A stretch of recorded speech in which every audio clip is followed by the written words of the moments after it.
Pues bienvenidos como siempre a una nueva edición de estos Perfiles del Mar, este espacio que hemos diseñado para conocer y acercarnos un poco al quehacer y al devenir de nuestros investigadores. Hoy tenemos el gusto de conversar con la doctora Blanca Deusdat, doctora en sociología, coordinadora de varios proyectos de investigación y que entre sus principales líneas de investigación ha abordado la soledad y el edadismo, el envejecimiento en el hogar y los nuevos modelos de vivienda para personas mayores, así como la educación intercultural, el envejecimiento, la ética y la relación de estos con el uso de las nuevas tecnologías.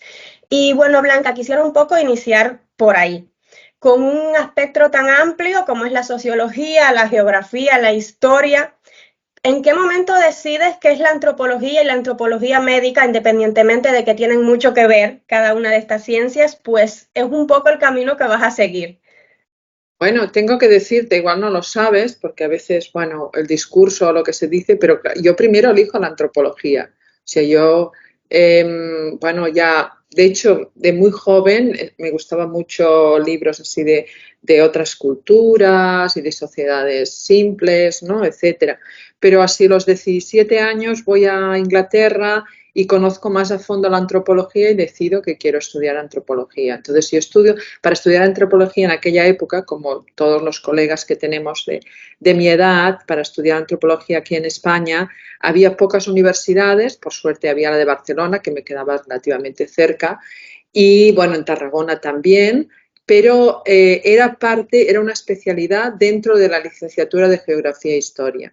Entonces yo hice Geografía e Historia, que me gustaba, también tengo que decirlo, la historia de las mujeres, todo este tema, pero hice la especialidad de Antropología, o sea, y fui miembro del ICA con 19 años, así, o sea, que desde los 80. O sea que mi identidad es bastante, como persona, bastante antropóloga, ¿no? Me gusta mucho la diversidad cultural, conocer nuevos lugares, la gente, todo esto me gusta mucho, ¿no? Entonces luego, lo que pasa que, bueno, cuando decidí hacer la tesis, sí que me interesó un poco conocer más la sociología y autores más de la teoría sociológica clásica y, y la teoría sociológica y social, pero sobre todo la teoría sociológica clásica, y por eso también, de alguna manera, el doctorado que mejor encajaba era el de sociología, y entonces indagué en el tema de sociología y me doctoré en sociología. Y creo que es una buena combinación, ¿no? Hay cosas, pues bueno, que desde la sociología creo que son interesantes, se complementan, pero bueno, la antropología tiene mucho que decir y sobre todo mucho en relación a la antropología médica, que creo que y ahora de alguna manera estamos en un momento que empieza a valorarse, ¿no?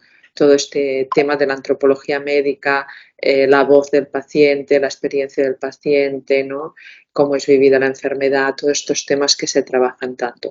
Yo sobre todo en antropología médica estaba más en temas de antropología de migraciones, antropología urbana, pero antropología médica sobre todo me interesó y empecé a indagar cuando, pues hace ya 15 años, empecé a trabajar temas de envejecimiento, ¿no? Decidí que habría esta línea dentro del área de trabajo social gerontológico y, bueno, trabajar desde eso, desde la antropología médica y desde también el trabajo social, ¿no? Lo que se viene haciendo sobre envejecimiento. También con sociólogos en algunos proyectos europeos, o sea que de alguna manera hay también una interdisciplinaridad cada vez más necesaria y dentro de las ciencias sociales pues el diálogo creo que es interesante, las disciplinas, ¿no? Y tener unas fronteras permeables pues puede ser útil. En mi caso tengo, en ese sentido, yo digo, mi identidad personal es muy antropóloga, las fronteras, todo eso, navego mucho, me gusta navegar mucho en estos, sin ser híbrida, pero navegar en estos elementos. Dentro de esta trayectoria y en este amplio campo que me has ido describiendo, me ha llamado la atención también el tiempo que le has dedicado a la docencia, tanto en grado como en posgrado. Y me gustaría que te refirieras a eso. ¿Qué representa para ti dar clases, el contacto con los estudiantes, esas sinergias que se establecen cuando uno es docente y está en un aula?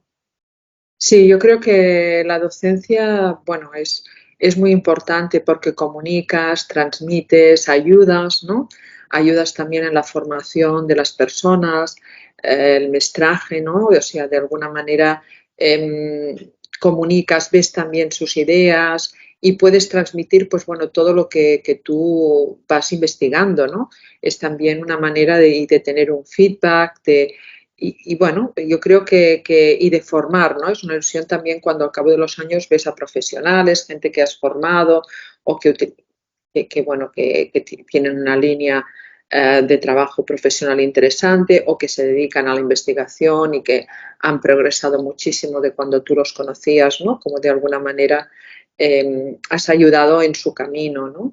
Y yo creo que es interesante, sobre todo, focalizar la docencia también en lo que vas investigando, porque entonces puedes transmitir mucho conocimiento y poner de alguna manera al día a los estudiantes. Quiero decir también que he intentado innovar en técnicas didácticas, ¿no? Porque creo que un tiempo también estuve con estos temas, porque creo que es importante para transmitir bien, para comunicar, para motivar y de alguna manera pues despertar la curiosidad, ¿no? Entonces, bueno, he aplicado aprendizaje, actividades de aprendizaje-servicio, que trabajamos con pacientes con demencia con la Asociación de Familiares de Alzheimer del Baix Camp, y hacemos una intervención muy bonita sobre historias de vida e identidad. Y luego también un COIL, el Collaborative Online International Learning, que se trata que con otras universidades, en este caso incluso una americana, dos europeas y una americana, hacemos grupos de trabajo sobre unas temáticas conjuntas, ¿no? Unas temáticas similares, en este caso temáticas sobre ámbito de servicios sociales, pero que va desde pues también problemas de envejecimiento, pero también problemas de vivienda, de sinhogarismo, todo el tema de los refugiados, ¿no? Las migraciones, el tema de la violencia de género. Entonces trabajan en grupos internacionales, ¿no? Investigan y comparan las realidades de los distintos países. Eso también ha sido muy interesante. Y bueno, hay estudiantes que les gusta. Yo creía que todo el mundo estaría interesado en esta parte internacional, ¿no?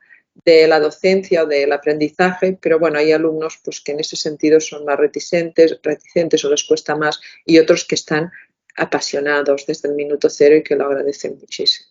Entonces, bueno, intento honestamente hacer lo que buenamente sé en ese campo.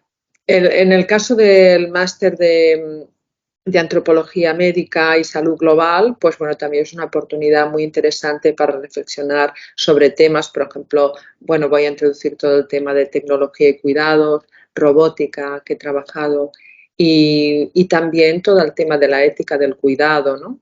Que también es un elemento importante que desde el género, de alguna manera, pues hace como más llevaderas las relaciones. Entonces, bueno, generalmente, bueno, los másters es muy enriquecedor porque siempre hay debates muy interesantes, la gente tiene una gran experiencia generalmente laboral o incluso de investigación. Entonces, bueno, están muy motivados, ¿no? Porque supone un esfuerzo, pero... Y la verdad es que sí, la docencia universitaria es un regalo. Además, yo siempre digo que la pedagogía funciona, ¿no? En la universidad, bueno, más o menos, ¿no? Pero que funciona. Ya de alguna manera tocabas dos temas que me gustaría también abordar, y es el tema de los cuidados y las tecnologías. Y me gustaría detenerme específicamente en un proyecto que has impulsado, estoy hablando de Socatel, y que me hables de cómo detectas esa necesidad, cómo surge la idea, teniendo en cuenta que además obtuvo el premio del Consell Social de la URV, que me cuentes de esa experiencia. Hay que decir que sí que la tecnología creo que es un elemento que está ahí en nuestras sociedades, cada vez es más presente, y no puede dejarse en manos solo de ingenieros o tecnólogos, por decir así, ¿no? Entonces, las personas debemos, ¿no?, poder decir qué tecnología queremos, no solo porque sea una tecnología disruptiva, tiene que ser una buena tecnología. Entonces ahí yo creo que las ciencias sociales tienen que ayudar, tienen un papel importante en ayudar, en ver la voz de qué necesidades, qué tecnologías, qué comporta, qué consecuencias éticas puede tener. Bueno, todo el tema de elegir o no el uso de la tecnología. Ahí hay muchos elementos y hay un campo muy importante a abordar bueno, que no se termina, ¿no? Entonces, de alguna manera, ahí hay esa reflexión.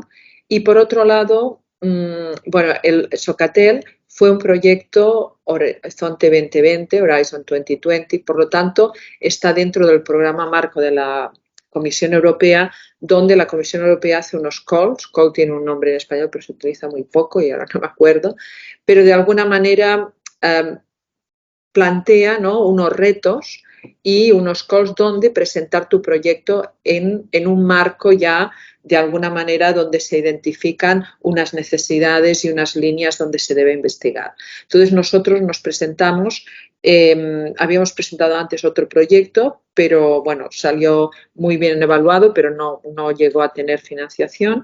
Y luego este proyecto, o sea, lo digo porque es un proceso largo, lo de los proyectos europeos. Este proyecto pues era un call sobre co-creación en servicios públicos. Entonces lo que planteábamos es utilizar la co-creación para el diseño de servicios de cuidados de larga duración, ¿no?, para las personas mayores, involucrar las personas mayores. Pero además íbamos un poco más allá porque era también una Innovation Action, si intentábamos innovar y planteábamos hacer co-creación digital, digitalizar el proceso de co-creación. Esto se ganó en el 2017 y nadie entendía nada sobre co-creación digital, porque bueno, ni casi nosotros sabíamos, porque además co-creamos una web, ¿no?, una plataforma desde cero y de alguna manera, claro, es difícil la co-creación si no hay unas ideas previas antes. Entonces, como era todo co-creativo, pues era bastante discusión, bastante interdisciplinar, con informáticos, con empresas, ¿no?, nosotros desde ciencias sociales, profesionales de la salud, es decir, que era un consorcio amplio, interdisciplinar, pero además con distintas culturas de trabajo, ¿no? Entonces, bueno, finalmente co-creamos esta plataforma para utilizar la co-creación digital en línea y bueno, por desgracia llegó el COVID, pero se hizo necesario. Aquello que de alguna manera no se entendía, nos avanzamos un poco, si se puede decir así, a nuestro tiempo. Entonces, la co-creación digital cobró sentido, ¿no?, y se vio como una herramienta que podía ser útil para hablar con los profesionales, etcétera. Y de hecho, eso se replicó en Italia y fue una parte importante en este sentido.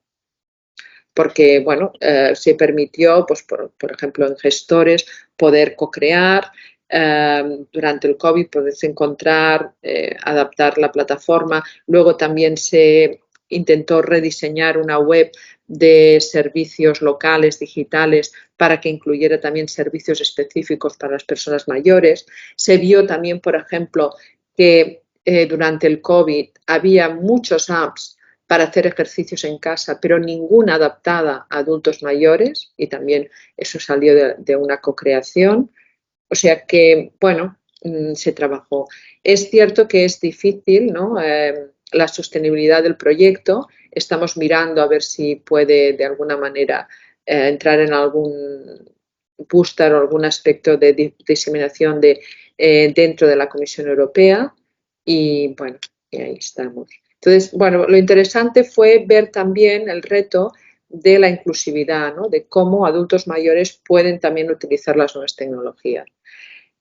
Con la co-creación, los procesos de co-creación, se hizo una plataforma más amigable, ¿no?, accesible, amigable a la edad, y también se detectó la necesidad de una figura humana en estos procesos, ¿no?, del facilitador y también a veces de un amigo, le decimos en inglés buddy, para que ayudase a aquellas personas que tuvieran más dificultad o que tuvieran una discapacidad intelectual, ¿no?, etcétera, que pudieran de alguna manera participar con la ayuda de alguien que fuera un poco su voz y su apoyo. Se tiene la creencia, bueno, también condicionado por la propiedad de que las personas mayores de manera usual tienen muchos inconvenientes, muchos problemas a la hora de interactuar con la tecnología. En este sentido, ¿cuál fue el principal reto que enfrentaron? Bueno, primero, la brecha digital, ¿no?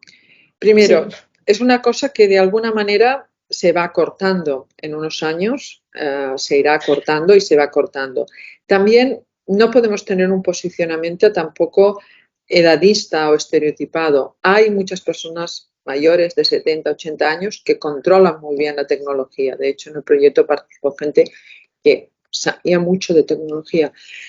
Por lo tanto, hoy en día hay gente de 70 años que conoce la tecnología, no podemos tener, pero sí, bien es cierto, como indicas, que hay una brecha digital y que, bueno, las personas que no han utilizado la tecnología ni por el trabajo ni en su vida diaria, pues es un reto.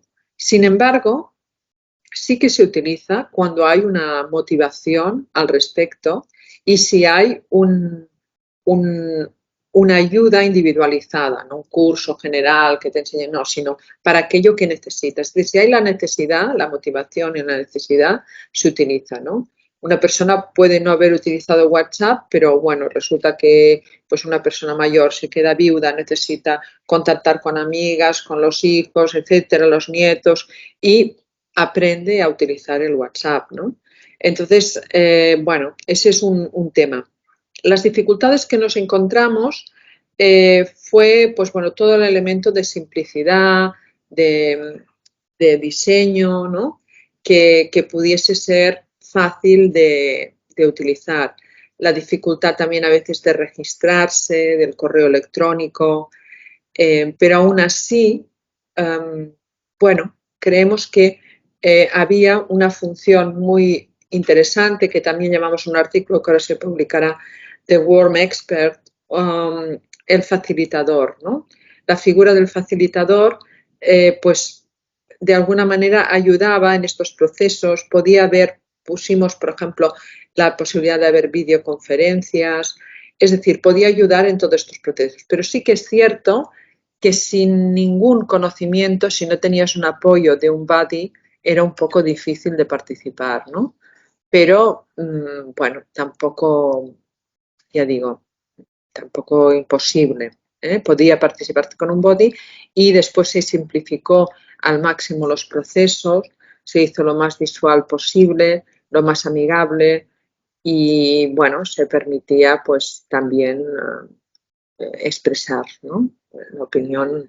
Se incluyó dentro del proyecto, de hecho se llamaba Socatel a Multi-Stakeholders Co-Creation Platform for Better Access to Long-Term Care Services, y con esta idea de multi-stakeholders se incluía a todos los agentes de interés implicados. Tocabas un tema que me llama la atención porque además creo que es una realidad y es el referido al edadismo. ¿Crees que el edadismo está basado principalmente en prejuicios o que estamos frente a una sociedad edadista que condiciona, por ejemplo, la relación de las personas mayores con la propia tecnología o como pueden ser otros casos como procesos de selección para un puesto determinado? Bueno, el edadismo, sabes, es una definición acuñada por Robert Butler en los 60 y se refiere a discriminación por edad. Puede y se da tanto en jóvenes como en adultos mayores, ¿no?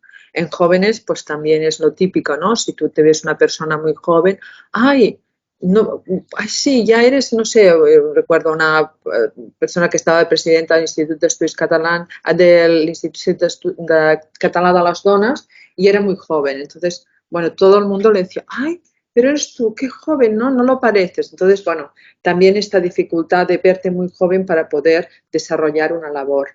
Entonces, en adultos mayores se da y además el problema es que, bueno, es población muchas veces vulnerable, ¿no? Con lo cual hay un agravante y hay también una interseccionalidad, ¿no?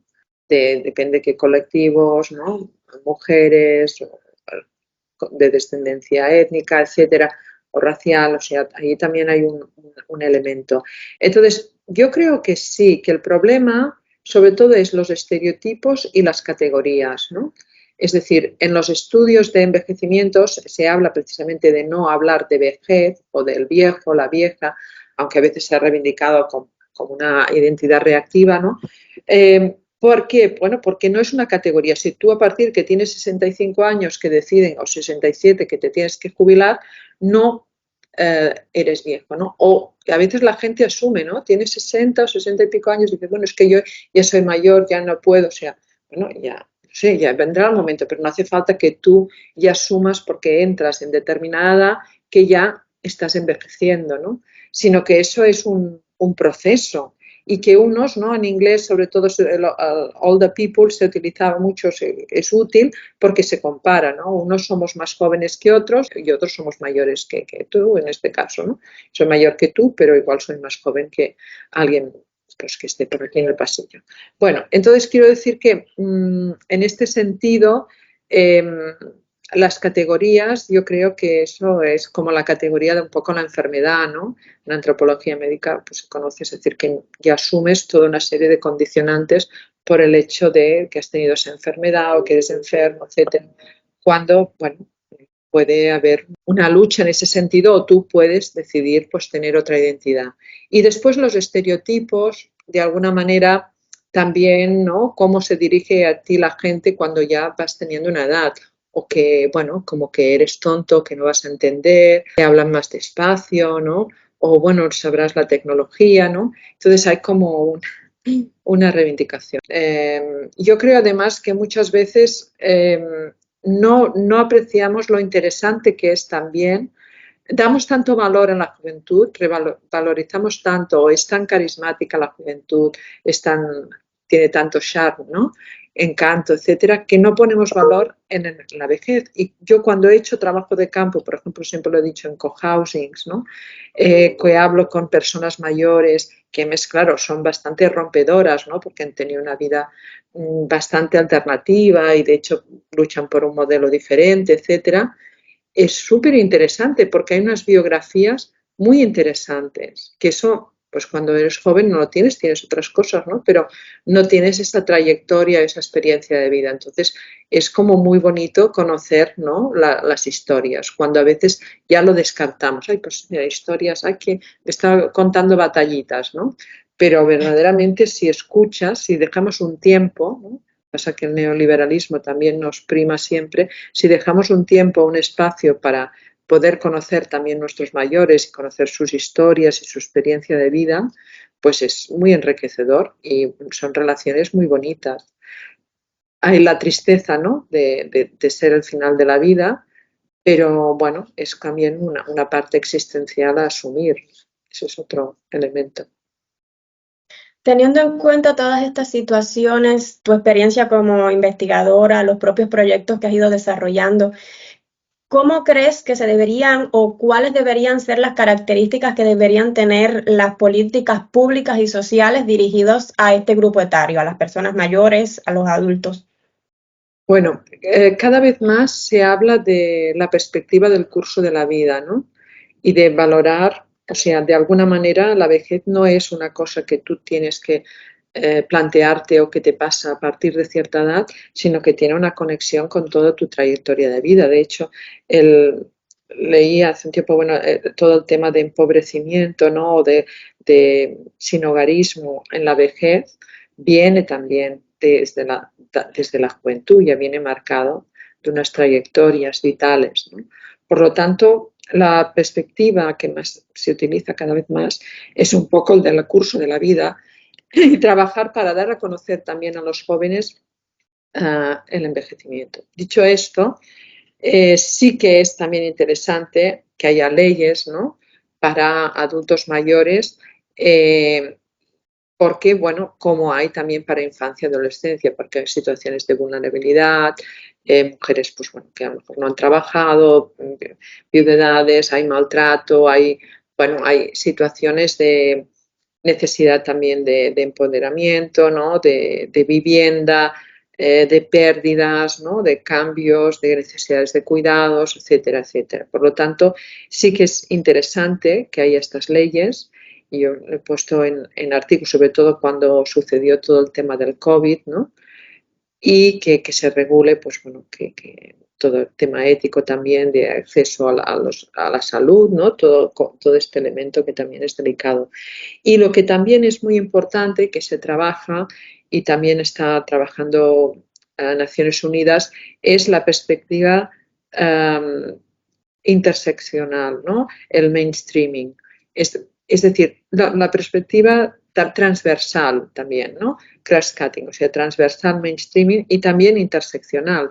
¿No? Eso también lo añadiríamos. Yo creo que también es importante, no es lo mismo envejecer en la India que envejecer en Suecia o en España, ¿no? Es decir, o en África, que, bueno, que claro que no hay una esperanza de vida mucho más baja. Pero sí que es importante también abordar, continuando con lo de la transversalidad, abordar el envejecimiento en todas las políticas públicas, no solo está bien que haya una ley específica, pero también en todas, pues en políticas de vivienda, ¿no? En políticas de salud, es decir, que sea de alguna manera transversal. En las mismas leyes de violencia de género, porque bueno, hay violencia de género, ¿no? A los 80 o sea, y hay abuso, ¿no? Yo recuerdo también en unas charlas que estuve hace años de temas de abuso y bueno, que había todos los actores, ¿no? Desde la policía, trabajadores sociales, etcétera. Y una trabajadora social que yo lo que más siento es que una mujer a los 90 años me dijo que habían abusado y yo no me la creí, pero sí, ¿no? Porque además es poder, ¿no? De alguna manera el abuso y es vejación, ¿no? Creo que estos dos elementos, el curso de la vida y la transversalidad y la interseccionalidad es importante y obviamente el género. A propósito de todo esto, me gustaría que nos comentaras un poco acerca de esa proposición de ley en la que estás trabajando para el Parlamento catalán. ¿Qué tal? ¿Cómo surge la idea? ¿Cómo están haciendo las negociaciones? ¿Cómo está haciendo el planteamiento? Bueno, yo fui citada a una comparecencia pública, se llama como experta, y en este momento hay una propuesta de ley. Están aún elaborando. Es una propuesta de ley que vino de parte del grupo socialista y que del PSC y que hay, bueno, en la comisión había desde Junts per Catalunya, Comú Podem, había también Esquerra Republicana y Vox. Y bueno, y después el grupo parlamentario que dirige del PSC que dirigía la ley. Entonces, bueno, en esta ley se abordan muchos ámbitos, desde el final de vida, ¿no? Cuidados paliativos, desde vivienda. Es una ley, una propuesta de ley interesante que comentamos y que bueno, aborda muchos ámbitos. Han hecho un esfuerzo. Aún así, pues bueno, algunos de los aspectos que debatimos fue también, bueno, un poco ver a partir de los 65 años querían aplicarla, ver cuál es el objetivo, un poco el motivo, por qué, la justificación por esta edad. Planteamos también todo el tema planteé todo el tema de la discapacidad, del envejecimiento con discapacidad, porque bueno, es un tema que antes no se decía también, bueno, yo también entrevistando a gente que envejecían, personas con discapacidad intelectual, un trabajo que hicimos con estudiantes, una PS, para la Asociación Taller Baix Camp de Reus. Bueno, yo ayudé en las entrevistas con las entrevistas cualitativas, grupos de discusión, y los familiares, bueno, una cosa que me impactó, un par de cosas que me impactaron mucho, pero una que dijo es decir, mira, el médico es que lo que te decía era, bueno, que el nen pues no podrà seguir l'escola, no sé què, ara li viurà poc. O sea, claro, entonces, claro, gente que quiere a sus hijos, ¿no? Entonces, bueno, como ellos, la dureza, ¿no? De ese sentido. Pero bueno, esto no es así, envejecen también, ¿no? Envejecen cada vez más, pero el proceso de envejecimiento viene antes, algunos están en centros de trabajo, residencias, no tienen la opción de poder envejecer en casa, las residencias que hay no están adaptadas, bueno, este era un tema. Otro tema que planteamos fue la interseccionalidad, ¿no? La diversidad y la multiculturalidad, también abordarla en los centros residenciales, etcétera. Y también un elemento que se está trabajando desde Naciones Unidas y que no habían abordado y que agradecieron también que lo comentásemos, fue el hecho del cambio climático, ¿no? De personas mayores y cambio climático, que creo que comentamos ya en el MARC. Sí. Y bueno, pues cómo cada vez más pues afecta a estas situaciones de emergencia, son también los últimos, en últimas circunstancias, cómo el calor, las olas de calor pueden afectar. Entonces, todo este elemento de cómo puede... Estos fueron algunos de los aspectos que destacamos. Y después el otro aspecto es que podría ser una oportunidad también para mejorar la ley de dependencia. Si bien la ley de, bueno, la LAPAD, la ley 39 2006 de 14 de diciembre de promoción de la autonomía personal y atención a las personas en situación de dependencia, esta ley es una ley estatal que se aplica desde las comunidades autónomas y desde los municipios. Si bien es, ya digo, tiene un formato estatal, sí que sería interesante poder dar respuesta desde la ley de personas mayores a las situaciones de cuidados más de emergencia, porque el problema un poco que hay es que la LAPAD, bueno, responde a las situaciones de estabilidad de necesidades de cuidados y da respuesta al cabo de meses e incluso, a veces no, hay muchas, 30.000 personas, hubo hace un año o dos, que estaban en el limbo de la dependencia, es decir, que se habían sido reconocidos con que tenían la elegibilidad para tener la prestación, pero habían muerto antes de recibirla, ¿no? Entonces, toda esta tardanza, cómo podría ser una oportunidad también para dar respuesta a estas situaciones de crisis que vienen de un día para otro, que la gente tiene que organizarse, que es cuando necesita también estos apoyos. Y bueno, que fuera una oportunidad también para dar respuesta a todas aquellas necesidades que tiene la ley, todas esas deficiencias que tiene propiamente la LAPAT o la ley. ¿Cómo fueron acogidas, digamos, algunas de estas proposiciones que ustedes hicieron ese día por los diferentes grupos políticos? Yo creo que fue amable. Hubo un poco de tensión con Vox, ¿no? Tampoco voy a hacer propaganda de ellos, pero sí que hubo todo un tema con la eutanasia, etcétera, y que había enfermeras y, bueno, que contestaron muy bien, ¿no? Además, una que había estado en un equipo de apoyo, ¿no? De padres, etcétera. Entonces, aparte de este elemento, supongo que puedo hablar, ¿no? De esto así, no creo que sea privado, pero bueno, en principio fueron acogidas bien las propuestas y se agradeció y bueno, nosotros también estuvimos, bueno, valoramos positivamente en sí la ley, ¿no? Porque era un esfuerzo para abordar esta temática y está en línea de lo que también se está haciendo en Gran Bretaña y en Italia también. También hay, porque tienen la identidad de acompañamiento, que es una prestación a las personas que tienen una discapacidad más total, pero se estaba intentando también apoyar en ese sentido también todo el tema de cuidados y personas mayores. Sí que de alguna manera va en la línea de las políticas que se están haciendo a nivel europeo y puede presionar para que pueda haber también una ley estatal o otras leyes, ¿no? A nivel autonómico. En cuanto a eso, teniendo en cuenta que estas leyes siempre van asociadas, ¿cuánto crees que pueda frenar o impulsar o retrasar el hecho de que se hayan convocado elecciones adelantadas en Cataluña? Veremos quién gana, ¿no? Sí, bueno, claro, no sé cómo va a los tiempos. Ahora tiene que hacer una avantprojecta, ¿no? Y luego, bueno, no es una cosa que puedo preguntar, es una buena observación, Yanelis, puedo preguntar un poco al grupo parlamentario, pues les mandamos también toda una serie de informaciones sobre referencias de lo que estuvimos presentando. Y bueno, podemos intentar contactar y preguntar cómo que nos vayan informando de la evolución de la ley.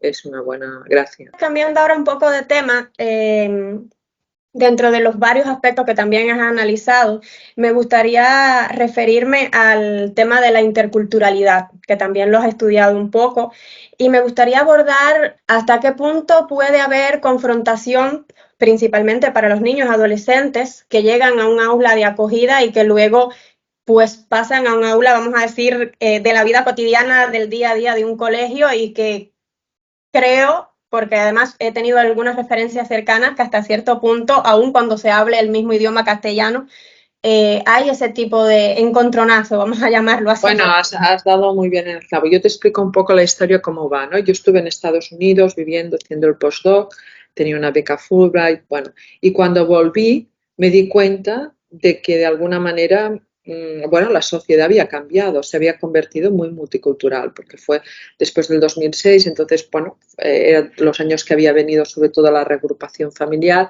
entonces habían cambiado las aulas, etcétera, y quise analizarlo, ¿no? Y tuve un proyecto, una licencia de estudios del Departamento de Educación de la Generalitat y estuve un año investigando, ¿no? Sobre distintos centros, etcétera.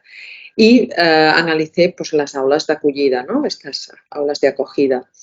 Y las comparé también con algunos Estados Unidos, ¿no? Shelter classrooms, porque allí habían también empezado con la inmersión en inglés, ¿no? Antes hacían el sistema bilingüe, pero habían, bueno, eso es otro tema también para hablar.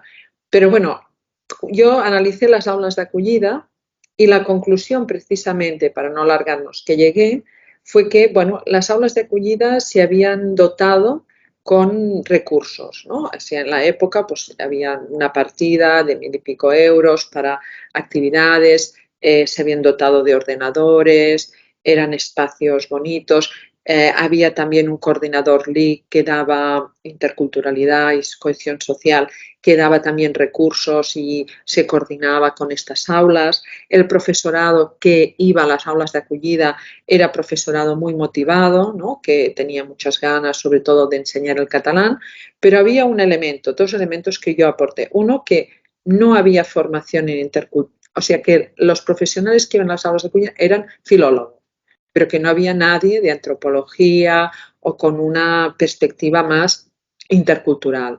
Entonces, se trabajaba de todas maneras, como había mucha coordinación, formación y hubo también los planes educativos de entorno, etcétera, se trabajaban las metodologías interculturales, ¿no? En las lecturas cooperativas, el trabajo cooperativo, se trabajaba el proceso migratorio, ¿no? El duelo migratorio, o sea, había todo, en las aulas de acogida funcionaban bastante bien, ¿no? Era como verdaderamente eran acollidas, una pequeña burbuja y un espacio donde los estudiantes se sentían acogidos, donde aprendían la lengua, donde había una cierta armonía, unas buenas relaciones. Pero, ¿qué pasaba cuando iban unas horas en la aula lo que estoy diciendo, en la aula ordinaria y qué es lo que, o la aula ordinaria y se encontraban con los otros estudiantes o ya terminaba la aula de acogida, sobre todo cuando iban a la aula ordinaria? Claro, muchos de estos estudiantes no hablaban el idioma. Entonces tú cuando no hablas un idioma, pues te callas, ¿no? Escuchas, intentas atender, pero no dices nada porque es que no puedes ponerte en la conversación. Entonces, claro, eran estudiantes que además, bueno, muchos se sentaban en la última fila, estaban callados, claro, no conocían tampoco el sistema, los otros mucho más activos, etcétera,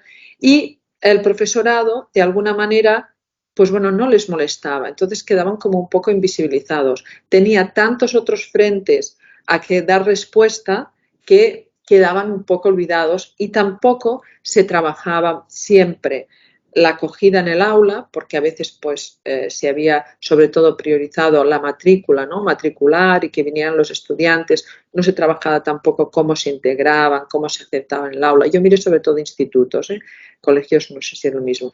Y después también no había metodologías cooperativas en que ellos pudieran participar haciendo pues un dibujo o explicando cosas de su país. O sea, no se tomaba como un valor, ¿no? La diversidad cultural como un valor a aportar en el aula o un enriquecimiento didáctico y quedaban un poco olvidados, había una cierta invisibilidad. O sea, todo ese trabajo que se hacía en la aula de acogida, en la aula ordinaria, no.